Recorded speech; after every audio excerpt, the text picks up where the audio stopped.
Halo Bosbi semua, selamat pagi, selamat siang, dan selamat malam untuk Bosbis yang menonton ini.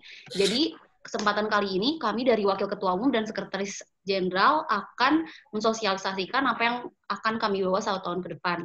Perkenalkan terlebih dahulu, saya Medi, Wakil Ketua Umum Bidang Kesejahteraan 150-17044. Aku Hendrik Gunawan, Wakil Ketua Umum Bidang Keilmuan 150-17078. Aku Maudi, Wakil Ketua Umum Bidang Relasi 150-17006. Aku Martin Amerigo, 150-17140, Sekretaris Jenderal.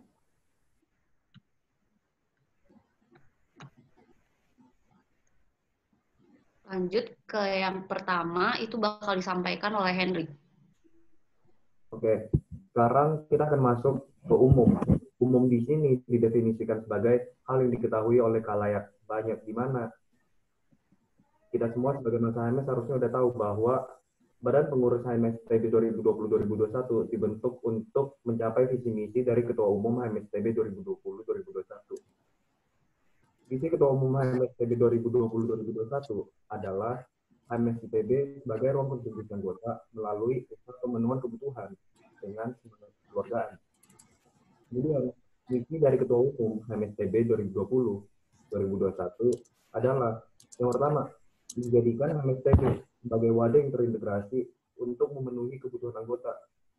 Yang kedua, membangun semangat kekeluargaan yang terkandung di setiap aktivitas untuk membangun internal HMS TB yang baik. Yang ketiga, menggagas HMS TB sebagai pusat pergerakan anggota dari HMS untuk HMS.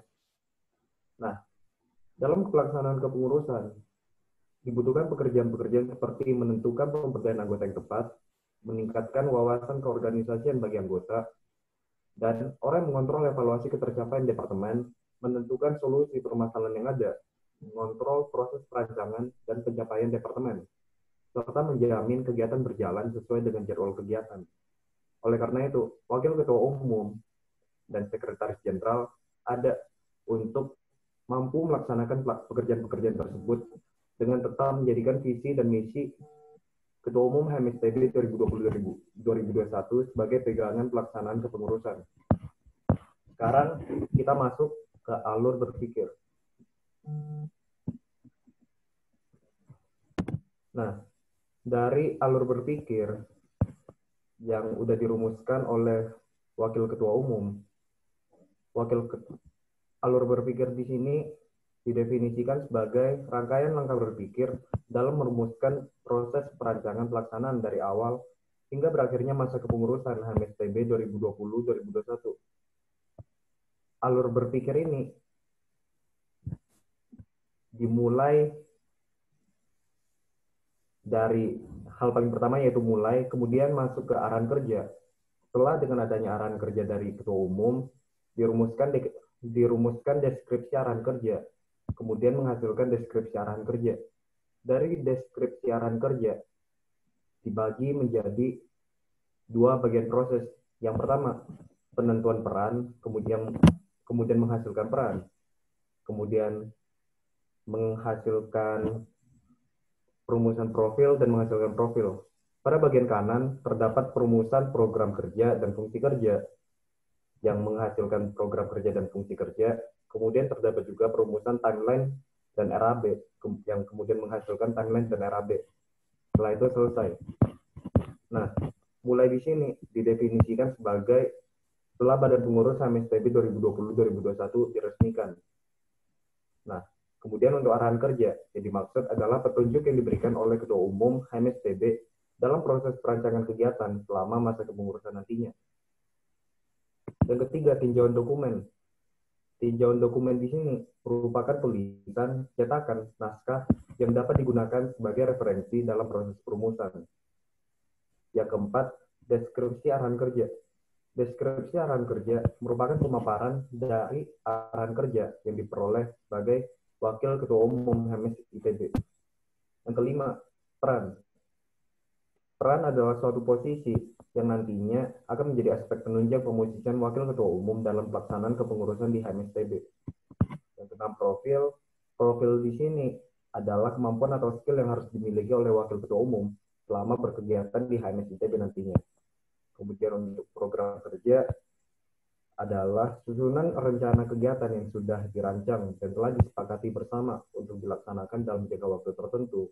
Kemudian fungsi kerja adalah melaksanakan pekerjaan sesuai dengan deskripsi arahan kerja. Yang terakhir selesai di sini artinya rancangan untuk pelaksanaan kepengurusan Wakil Ketua Umum HMS ITB 2020-2021 sudah selesai atau sudah jadi. Nah, sekarang saya ingin menjelaskan bedanya alur berpikir dari Wakahim yang tadi sama alur berpikir khusus Sekretaris Jenderal. Bedanya di sini di mana? Jadi ketika Sekretaris Jenderal dapat arahan yang dari Wakahim ini ditambah satu arahan baru. Makanya akhirnya cara berpikirnya pun berbeda. Ada satu penambahan lagi. Ketika di perumusan proker dan fungsi kerja, di sini akhirnya ditambah ketika cara berpikir dari deskripsi arahan kerja ini juga nanti bisa keluar, yaitu bisa keluar tambahan lain, yaitu SOP. Terus dari perumusan proker,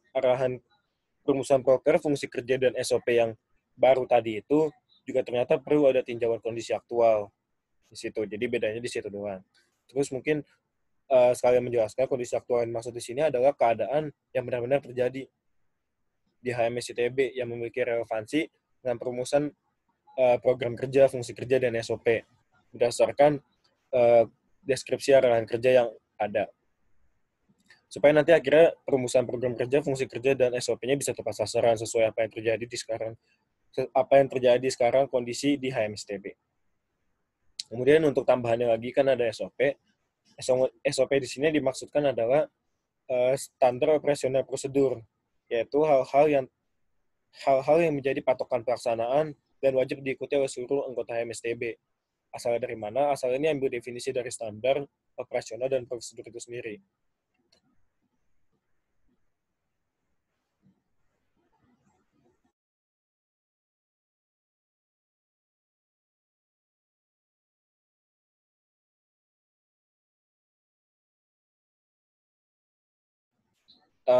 Lanjutin yang tadi, saya ingin lanjutin penjelasannya tentang arahan.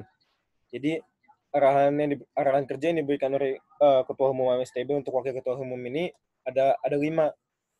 Mengawasi dan memastikan proses perancangan, menganalisis kondisi perkembangan departemen dan menemukan evaluasi serta solusi dari permasalahan yang ada, mengoptimalkan wadah pendalaman eksplorasi anggota agar dapat perkembangan di dalam departemen masing-masing, memberikan pengetahuan terkait urusan organisasi, dan menjadi wadah konsultasi di dalam bidang yang dinaunginya. Terus yang kelima, mengusahakan kesesuaian pelaksanaan timeline seluruh kegiatan HMS. Nah, yang keenam ini sebenarnya arahan khusus yang ditambahkan untuk Sekretaris Jenderal, yaitu memastikan terintegrasinya jadwal kegiatan HMS TB secara keseluruhan.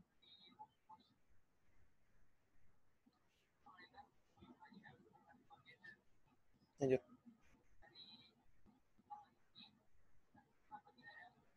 Nah, sekarang setelah kita mendapat arahan, akhirnya masuk ke penjelasan selanjutnya. Cara berpikir kita selanjutnya yaitu kita merumuskan deskripsi arahan kerja. Jadi, di perumusan deskripsi arahan kerja ini juga sebenarnya ada tinjauan dokumen kan tadi dari berpikir. Kita meninjau dari dokumen audiensi Ketua Umum HMSTB bagian formalization dicantumkan bahwa wewenang Wakil Ketua Umum adalah ada 3, berkoordinasi dengan Ketua Umum dan Kepala Bidang terkait dengan keputusan strategis, mengambil keputusan taktis pada bidangnya, mewakili Ketua Umum jika berhalangan hadir terkait dengan bidang yang dinaunginya. Terus di sini akhirnya kita juga meninjau dari wewenang kepala departemen dan wakil departemen karena pas kita melihat arahan kerja yang diberikan kepada wakil ketua umum ada sentuhan langsung, ada koordinasi langsung sebenarnya dari wakil ketua umum dan kepala departemen. Jadi akhirnya wewenang kepala departemen ini kalau bisa kita tinjau juga supaya nanti nggak terjadi overlap. Supaya kita pendefinisian yang jelas dari tugas wakil ketua umum ini yang ada. Nah, wewenang kepala departemen dan wakil departemen yang ditinjau ini adalah menentukan kebijakan umum dan keputusan taktis terkait dengan departemen masing-masing. Kemudian akhirnya dari arahan kerja yang ada, kita proses perumusan deskripsi arahan kerja. Jadi ketika kita punya arahan kerja, kita ada tinjauan dari audiensi ketua umum yang tadi, yaitu wewenang wakil ketua umum dan wewenang kepala departemen, wakil kepala departemen, dilakukan perumusan deskripsi arahan kerja ini.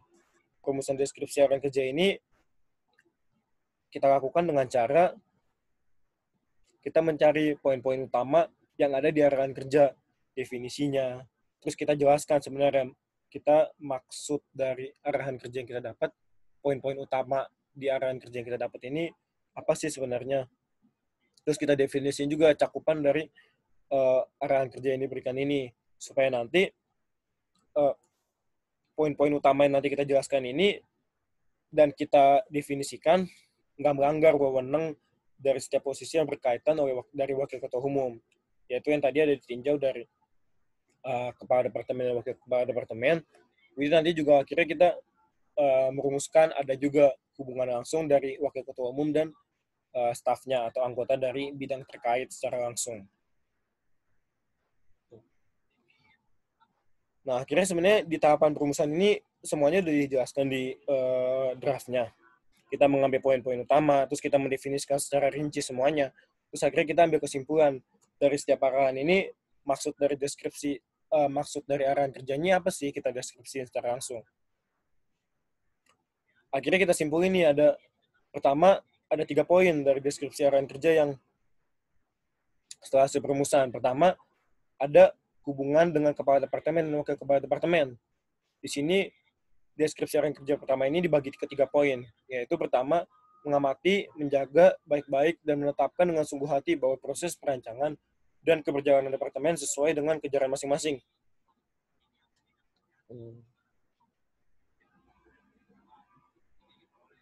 Nah, untuk bagian pertama, deskripsi arahan kerja pertama di poin pertama, hubungan dengan kepala departemen dan wakil kepala departemen ini, adalah hasil deskripsi, hasil perumusan dari arahan kerja yang pertama. Di mana ada poin utama, kan tadi udah kita tinjau juga sebenarnya dari arahan kerja, kita tinjau dan kita jelaskan poin-poin utama yang ada. Poin-poin utama yang ada di deskripsi arahan kerja pertama ini adalah mengamati, menjaga baik-baik, dan menetapkan dengan sungguh hati.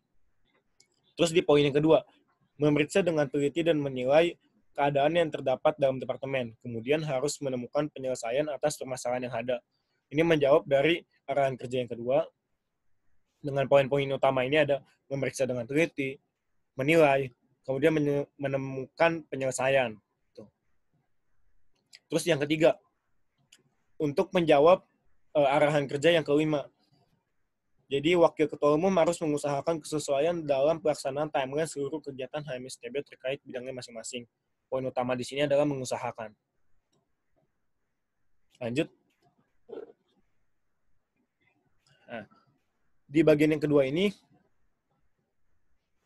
akhirnya kita rumuskan hubungan Wakil Ketua Umum dengan anggota atau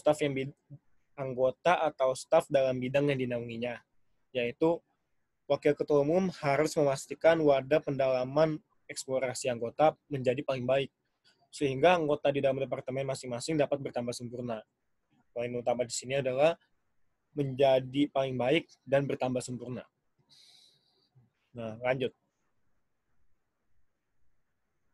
Kemudian ada hubungan yang ketiga, yaitu sekaligus nih, hubungan kepala departemen, wakil kepala departemen, anggota, dan kita, wakil ketua himpunan, dalam bidang yang dinaungi masing-masing wakil ketua himpunan. Jadi di sini deskripsi arahan kerjanya yang dirumuskannya adalah wakil ketua umum harus memberikan pengetahuan terkait wawasan organisasi dan menjadi tempat pertukaran pikiran. Pertukaran pikiran ini akhirnya didefinisikan berupa nasihat, saran, dan solusi dalam bidang yang dinaunginya. Ini menjawab arahan kerja yang keempat. Nah, poin utama di sini adalah memberikan pengetahuan dan menjadi tempat pertukaran. Lanjut.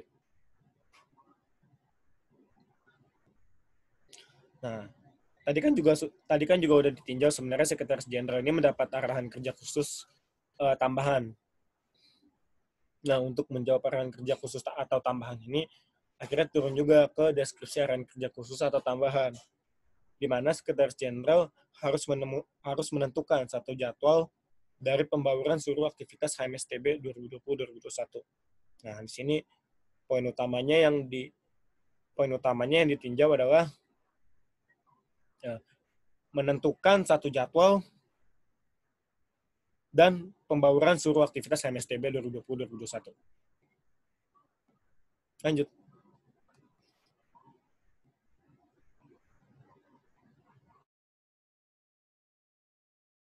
Selanjutnya akan diterangkan mengenai bagian peran. Untuk bagian peran, dapat dilihat pada PPT ini, Wakil Ketua Umum dan Sekretaris Jenderal memiliki peran sebagai mentor dalam hubungan dengan Kepala dan Wakil Kepala Departemen, dan hubungan dengan Kepala dan Wakil Kepala Departemen anggota dalam bidang yang dinaungi. Nah, sebelumnya untuk perumusan peran ini, kami menentukan peran ini sebagai suatu posisi yang dapat mendukung kami dalam keberjalanan kepengurusan setahun ke depannya. Nah, peran pertama yang dipilih itu mentor. Kenapa mentor dipilih? Karena pertama dapat dilihat pada draft yang sudah di-share. Seorang mentor harus memiliki mentor adalah penasehat orang yang mempunyai pengalaman dan karir, rela memberikan pengetahuan mereka. Nah, pada bagian memberikan pengetahuan terkait wawasan organisasi sesuai dengan deskripsi arahan kerja poin 10 dalam hubungan dengan kepala departemen, wakil kepala departemen, dan staf. Selanjutnya, pada bagian mentor adalah tutor yang memberikan feedback spesifik terhadap performa seseorang, feedback berupa respons dalam bentuk nasihat, saran, atau solusi. Sewajarnya dibutuhkan usaha untuk memeriksa dan dengan teliti dan menilai untuk mendapatkan saran atau solusi yang tepat sasaran. Nah, dengan kalimat tersebut menjawab deskripsi arahan kerja poin 4, 5, dan 6 dalam hubungan dengan kepala departemen dan wakil kepala departemen. Selanjutnya juga ada pada bagian terlebih dahulu menjadi tempat pertukaran pikiran. Pada bagian ini menjawab deskripsi arahan kerja poin 11, yaitu yang berhubungan dengan kepala departemen dan wakil kepala departemen serta staf. Selanjutnya, kesimpulan dari peran mentor ini menjawab deskripsi arahan poin 4, 5, dan 6 untuk hubungan dengan kepala departemen dan wakil kepala departemen, serta untuk poin 10 dan 11 dalam hubungan dengan kepala departemen, wakil kepala departemen, dan anggota atau staf yang dinaungi. Selanjutnya, peran yang kedua, Wakil Ketua Umum dan Sekretaris Jenderal memiliki peran sebagai Human Resource Manager dalam hubungan dengan anggota staf dalam bidang yang dinaungi. Itu menjawab deskripsi arahan kerja poin 8 dan 9. Dapat dilihat lagi pada draft yang telah dicantumkan, berdasarkan tinjauan, tanggung jawab seorang HRM itu ada menganalisis pekerjaan, staffing, memanfaatkan sumber daya manusia, mengukur dan menilai performa kerja, menerapkan sistem penghargaan, mengembangkan pekerja profesional, dan memelihara tenaga kerja. Pada kalimat mengembangkan pekerja profesional, itu menjawab deskripsi arahan poin 9 yang bergantung pada poin 8, di mana anggota departemen dapat bertambah sempurna, namun harus terlebih dahulu dipastikan wadah pendalaman eksplorasi anggota menjadi yang paling baik. Nah, pada bagian ini, tentunya tanpa melangkahi wewenang dari kepala departemen dan wakil kepala departemen. Berdasarkan kalimat-kalimat tersebut, akhirnya disimpulkan bahwa peran Human Resource Manager ini menjawab deskripsi arahan kerja poin 8 dan 9 dalam hubungan dengan anggota atau staf. Selanjutnya, untuk peran yang ketiga yang kami tentukan adalah Wakil Ketua Umum dan Sekretaris Jenderal memiliki peran sebagai supervisor dalam hubungan dengan kepala dan wakil kepala departemen yang menjawab deskripsi arahan poin 1, 2, 3, 4, 5, dan 6. Dapat dilihat lagi pada draft di bagian supervisor pada bagian peran. Supervisor memiliki wewenang dan untuk melakukan penilaian, pengawasan, memberikan saran, penilaian, promosi terhadap para anggota. Peran supervisor tersebut mampu menjawab poin 5 yang bergantung pada poin 4, yaitu memberi penilaian harus terlebih dahulu memeriksa dengan teliti. Selanjutnya ada kata menyarankan atau memberi saran, ini juga menjawab poin 6, yaitu menemukan penyelesaian atas permasalahan yang ada. hal-hal tersebut tentunya tetap dilakukan tanpa mengintervensi penentuan kebijakan umum dan keputusan taktis terkait dengan departemen masing-masing. Selanjutnya ada pada bagian melihat pekerjaan pegawai selesai tepat pada waktunya dan memiliki kualitas yang baik. Pada bagian melihat pekerjaan pegawai selesai tepat pada waktunya. Dalam konteks ini diartikan lebih jauh lagi, mengamati dan menjaga baik-baik proses perancangan dan keberjalanan departemen sesuai kerjaan masing-masing. Selanjutnya juga pada bagian melihat pekerjaan pegawai memiliki kualitas yang baik sebagai penetapan sesuatu dengan sungguh hati baru dapat dilakukan apabila sesuatu tersebut memiliki kualitas yang baik. Nah, kalimat ini dapat menjawab deskripsi arahan kerja poin 1, 2, dan 3. Dengan ini, kesimpulan dari peran supervisor dapat menjawab deskripsi arahan kerja poin 1, 2, 3, 4, 5, dan 6 dalam hubungan dengan kepala departemen dan wakil kepala departemen. Selanjutnya akan diterangkan bagian profil. Profil ini dirumuskan atas dasar kemampuan-kemampuan yang harus dimiliki seorang wakahim ataupun sekjen yang nantinya dapat membantu keberjalanan kepengurusan yang ditentukan berdasarkan peran yang telah ditentukan sebelumnya. Yang pertama, kemampuan mendengar. Yang pertama adalah profil mentor, yaitu yang pertama ada kemampuan mendengar. Kemampuan mendengar di sini dapat dilihat juga tinjauannya pada bagian profil mentor. Yang pertama, listening actively.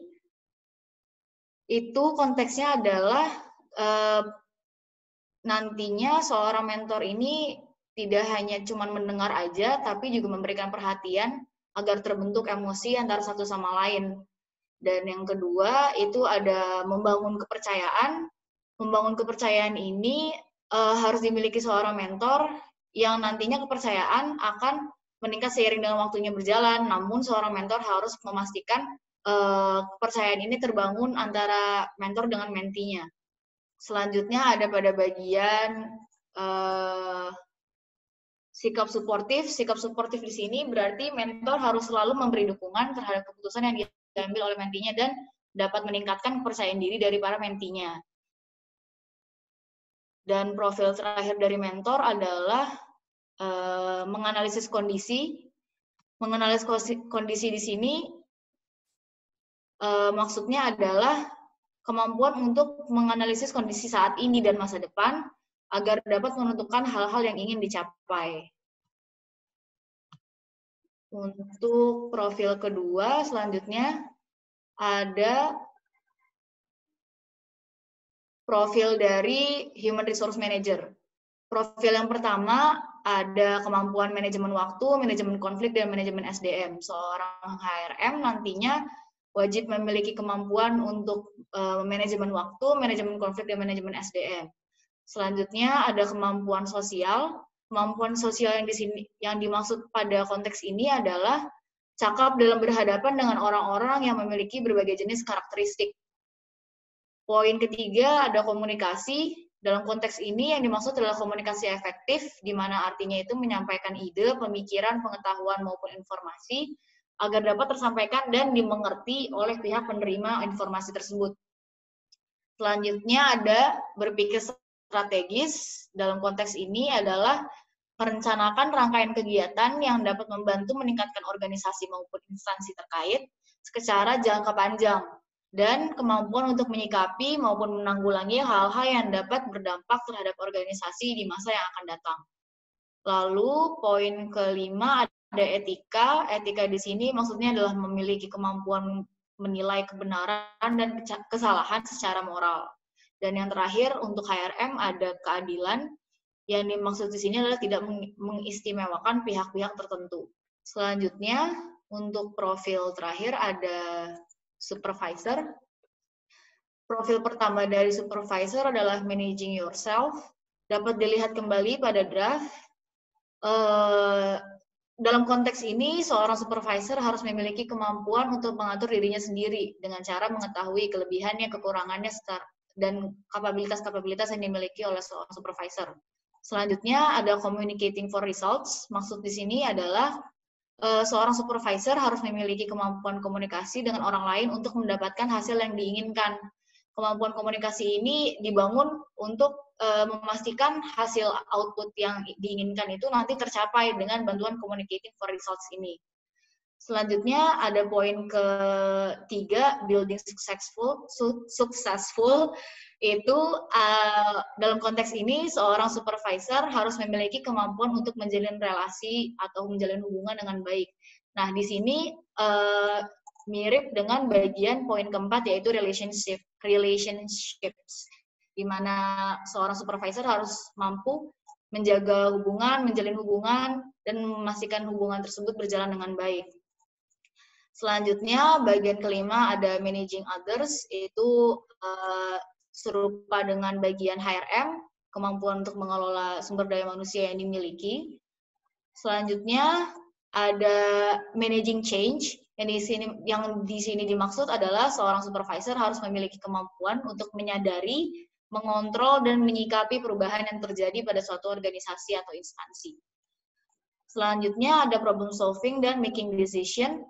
Dalam konteks ini, seorang supervisor harus memiliki kemampuan untuk menyelesaikan masalah dengan terlebih dahulu menelusuri akar masalahnya, hingga ditemukan solusi yang terbaik. Dan untuk making decision, itu dalam konteks ini kemampuan untuk membuat satu keputusan dengan memahami masalah secara keseluruhan agar mendapatkan keputusan yang terbaik. Selanjutnya ada leading and empowering. Seorang supervisor nantinya tidak hanya harus memimpin, namun harus mampu menggerakkan keinginan dari dalam diri anggotanya sendiri untuk melaksanakan tanggung jawab yang mereka miliki. Dan yang terakhir ada growing yourself. Seorang supervisor harus mampu mengembangkan dirinya di wadah yang lagi dijalani. Untuk profil, sekian. Selanjutnya akan dilanjutkan bagian fungsi.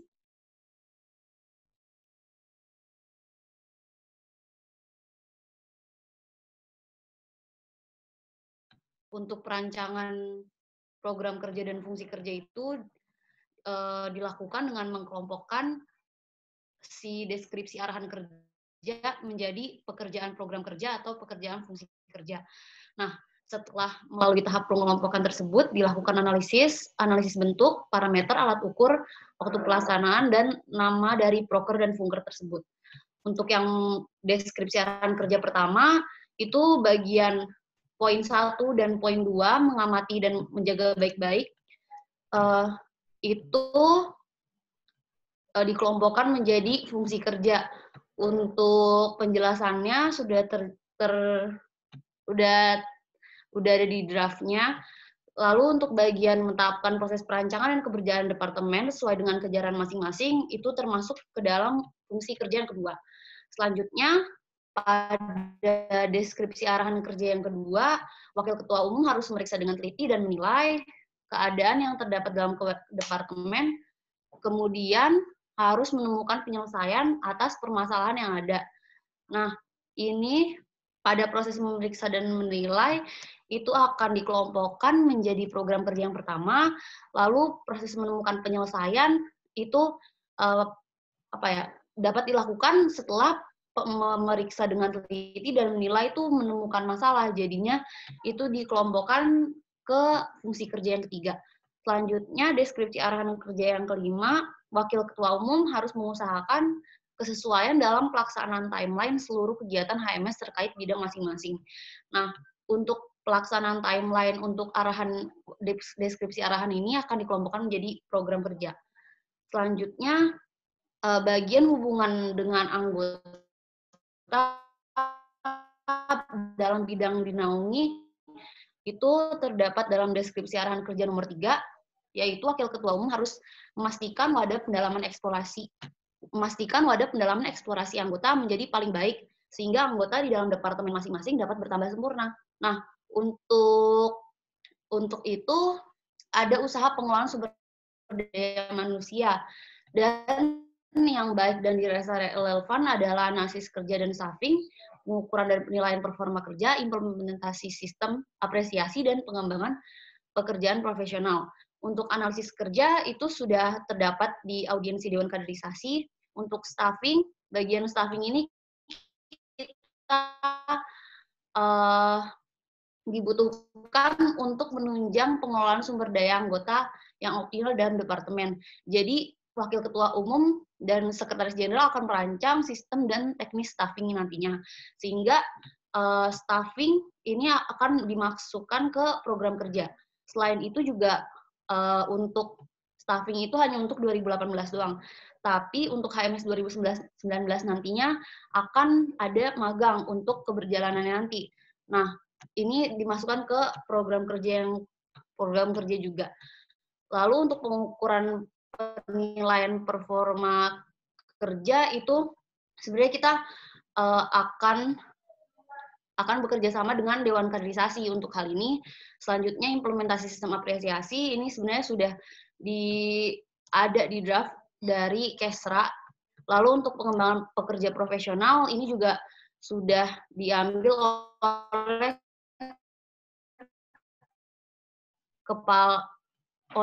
hubungan dengan kepala departemen, wakil departemen, dan anggota dalam bidang naunginya itu yang pertama ada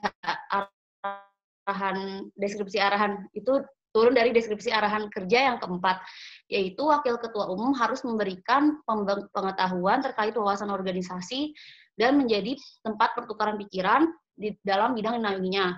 Untuk memberikan pengetahuan ini, itu dikelompokkan menjadi program kerja, dan untuk menjadi tempat pertukaran pikiran ini dikelompokkan menjadi fungsi kerja. Sehingga dari perumusan tersebut didapatkanlah kesimpulan sebagai berikut. Yang pertama, fungsi kerja. Fungsi kerja pertama yang kita dapat itu mengamati, pekerjaan yang kita lakukan adalah mengamati dan menjaga baik-baik proses perancangan keberjalanan departemen sesuai dengan kegiatan masing-masing dengan parameter kepala departemen dan wakil kepala departemen terkait merasa bahwa wakil ketua umum telah mengamati dan menjaga baik-baik proses perancangan dan keberjalanan departemen sesuai dengan kegiatan masing-masing. Alat ukurnya nanti kuesioner yang akan ditinjau dari yang kuesionernya itu akan dibagikan ke kepala departemen dan wakil kepala departemen sebagai objek yang kita tinjau. Untuk fungsi kerja yang kedua,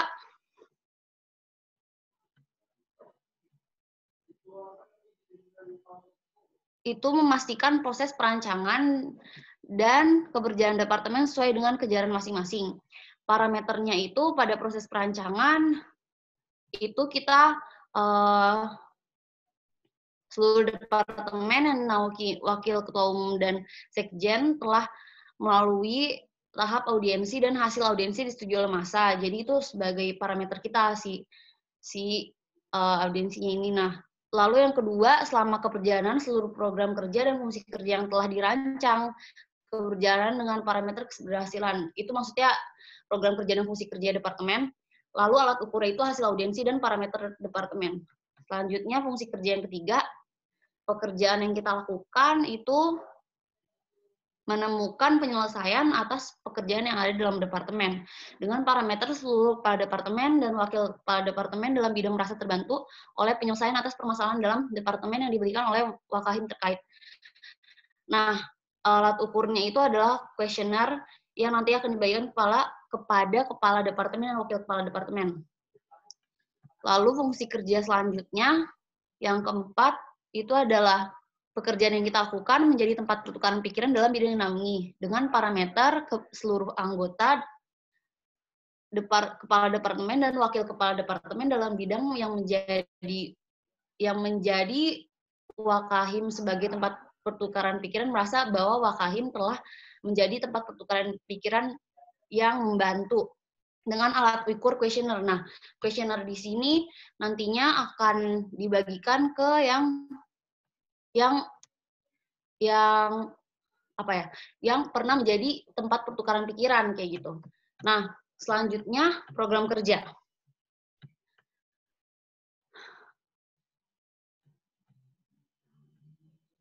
Selanjutnya ini ada fungsi kerja yang khusus untuk Sekretaris Jenderal.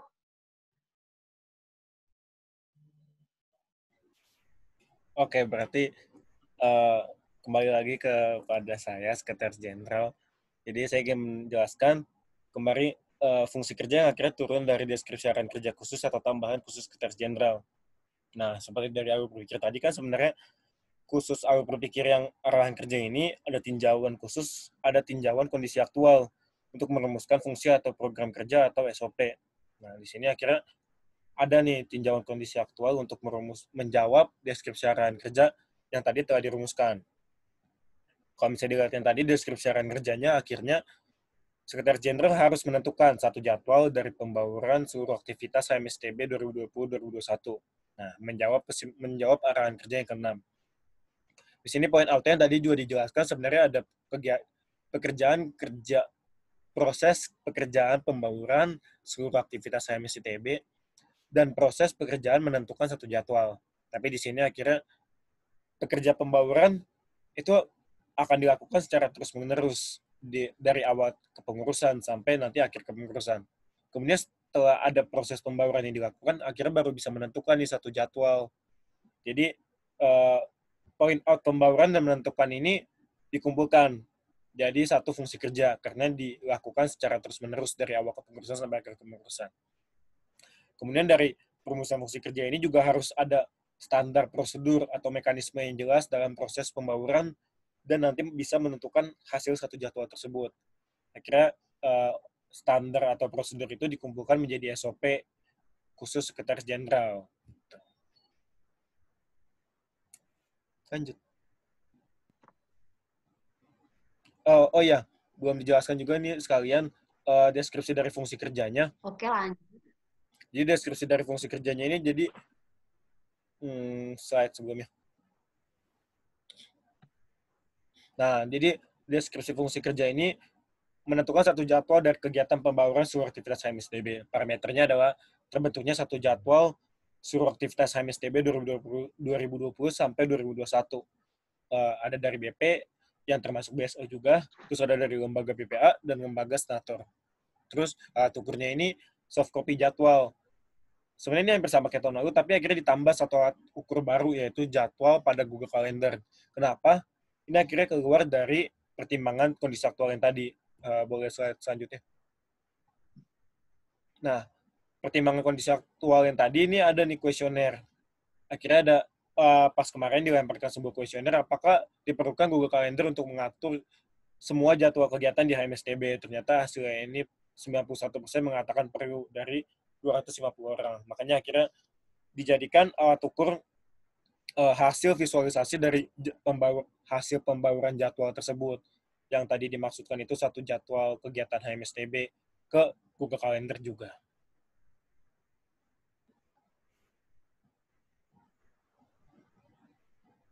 Oke, lanjut. Jadi selanjutnya itu program kerja. Yang pertama ada program KB atau kumpul bareng. Itu dengan pekerjaannya memeriksa dengan teliti dan menilai keadaan yang terdapat dalam departemen dengan deskripsinya, waktu pelaksanaannya, target sebagai berikut. Dengan parameter keberhasilan, kegiatan tatap muka dilakukan sebanyak X kali dari bulan selesai audiensi hingga LPJ. Jadi karena audiensinya belum tahu kapan, jadi ini masih menggunakan X kali. Lalu yang kedua itu laporan bulanan bidang yang dibuat oleh Wakil Ketua Umum sebanyak X kali. Nah, ini X kali juga sama, alat ukurnya dokumentasi. Nah, dokumentasi ini di sini juga bisa dalam bentuk hasil rapat tersebut gitu. Oke, program kerja yang kedua, selanjutnya HMS minggu 3 minggu. Nah, ini itu pekerjaan untuk memfollow up jadwal pelaksanaan kegiatan dalam departemen untuk memeriksa kesesuaian dengan rancangan awal yang ada. Jadi nanti pada akhirnya departemen akan melaporkan kegiatan yang akan dilaksanakan dalam 3 minggu ke depan kepada Wakil Ketua Umum.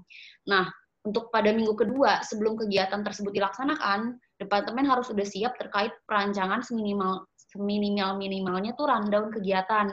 Jadi nanti bakal kita follow up terus gimana keberjalanannya kayak gitu. Untuk waktu pelaksanaan sama targetnya sebagai berikut, lalu parameternya itu 100% pendataan program kerja dalam bidang dilakukan setiap hari Sabtu. Untuk alat ukurnya itu dokumentasi. Nah, contoh tampilan form dapat dilihat pada lampiran atau link yang yang tersebut. Lalu selanjutnya program kerja yang ketiga itu staffing. Nah, ini pekerjaan untuk mengalokasikan sumber daya anggota tadi untuk menjawab yang poin 8 dan 9 tadi. Nah, untuk parameter keberhasilannya, lanjut mod.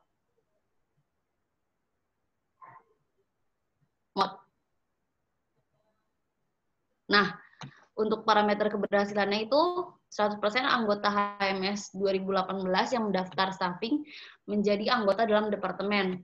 Jadi, dan alat ukurnya data pendaftar dan hasil staffing. Jadi ini targetnya hanya untuk HMS 2018 saja.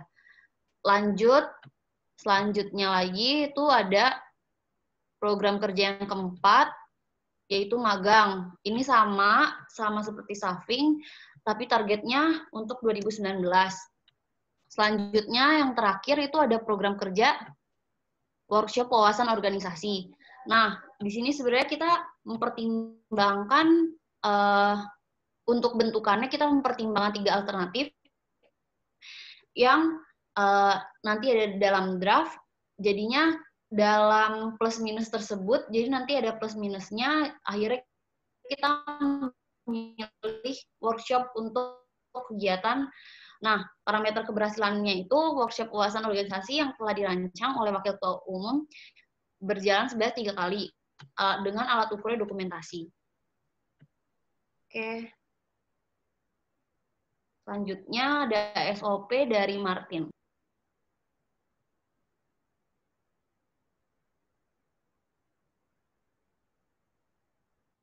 Nah, balik lagi ke tadi yang udah dijelaskan, sebenarnya kan dari deskripsi harian kerja ini turun jadi fungsi kerja dan SOP.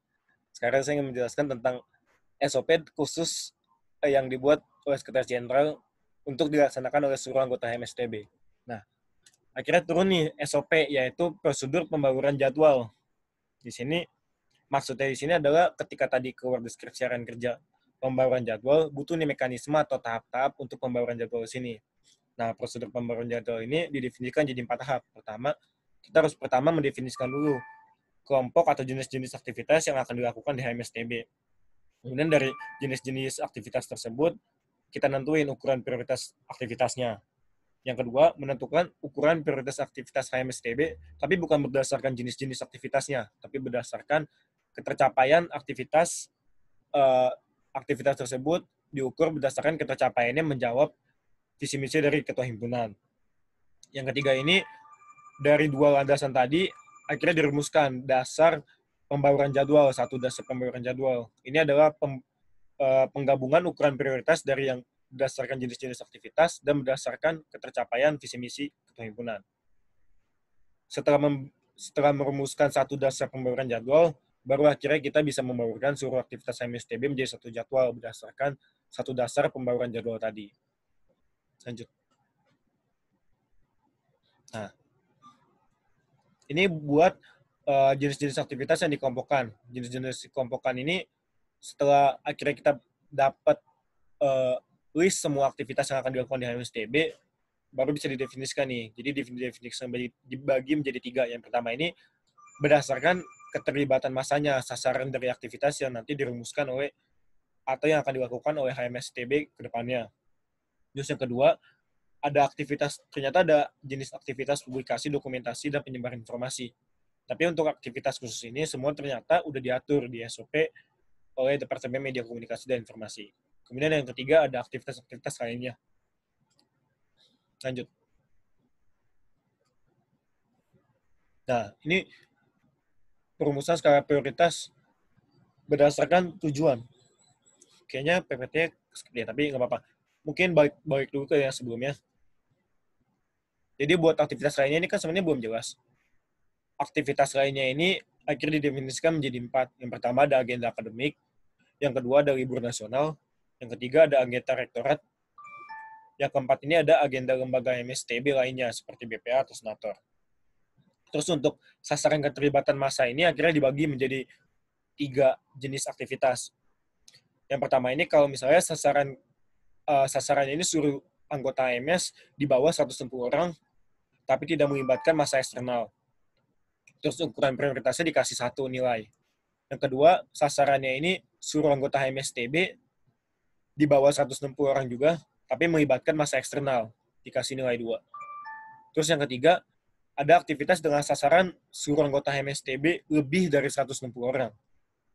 Atau minimal 1 angkatan plus 1 orang dari angkatan lain. Dan dengan tidak atau melibatkan massa eksternal. Jadi memiliki poin tertinggi yaitu 3. Nah, ini jadi penjelasannya buat pengelompokan berdasarkan jenis-jenis aktivitasnya dan ukuran prioritasnya. Terus kalau misalnya ini perumusan skala prioritas atau ukuran prioritas berdasarkan ketercapaian visi misi ketua himpunan. Akhirnya dibagi menjadi 5 aspek.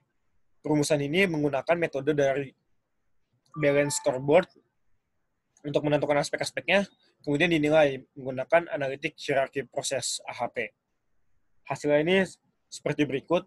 Untuk aspek keilmuan ini punya bobot 10,94%, kesejahteraan 36,83%, kaderisasi 20,64%, relasi 10,94%, dan kesekretariatan 20,64%. Oke, lanjut. Nah, ini yang terakhir. Akhirnya dari 2 skala prioritas tersebut, akhirnya dibaurin menjadi 1 dasar prioritas dengan mempertimbangkan jenis-jenis aktivitasnya dan berdasarkan ketercapaian visi misi untuk ketua himpunan. Lanjut.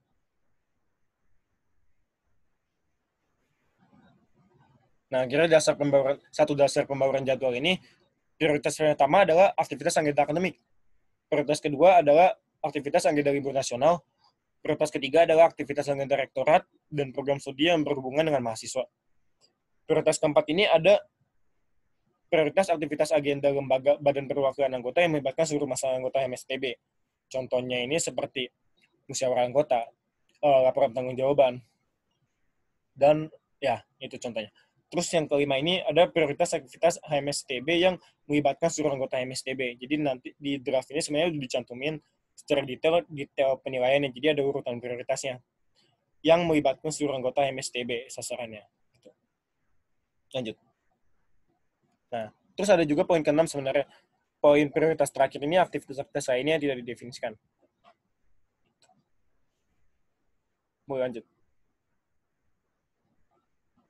Terus kemudian ada dari pelaksanaan pembauran jadwal ini, ternyata ada kemungkinan nih untuk perubahan jadwal di tengah keberlangsungan.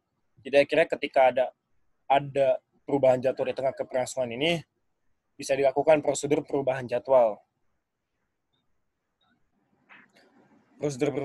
Prosedur perubahan jadwal.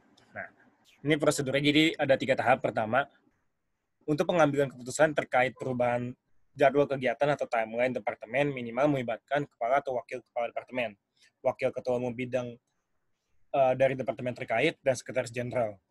Terus yang kedua, perubahan timeline kegiatan dapat dilakukan, nih kebalik katanya. Perubahan timeline kegiatan dapat dilakukan mempertimbangkan 1 dasar pembauran jadwal yang tadi udah ada. Yang tadi udah dirumuskan di prosedur pembauran jadwal. Yang ketiga ini, apabila dalam pengambilan keputusan perubahan jadwal terdapat kejadian jadwal bertabrakan, keputusannya akhirnya ternyata pas perubahan jadwal ini ada yang tabrakan nih, maka akhirnya dilakukan prosedur jadwal bertabrakan. Next.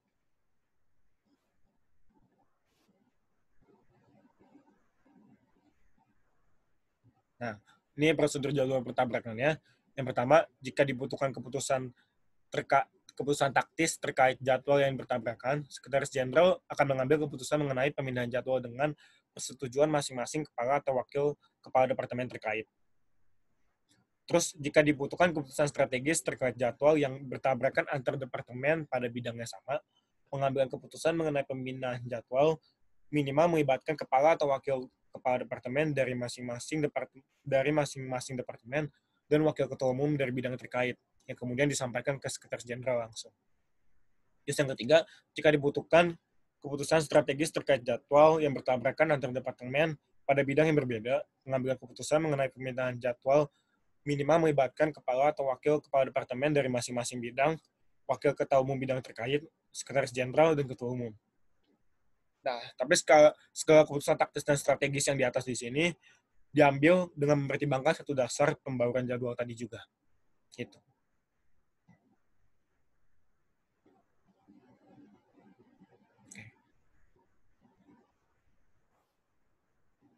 Oke, sekian sosialisasi dari Wakil Ketua Umum dan Sekretaris Jenderal. Terima kasih atas perhatiannya dan tetap jaga kesehatan, Bos Bis.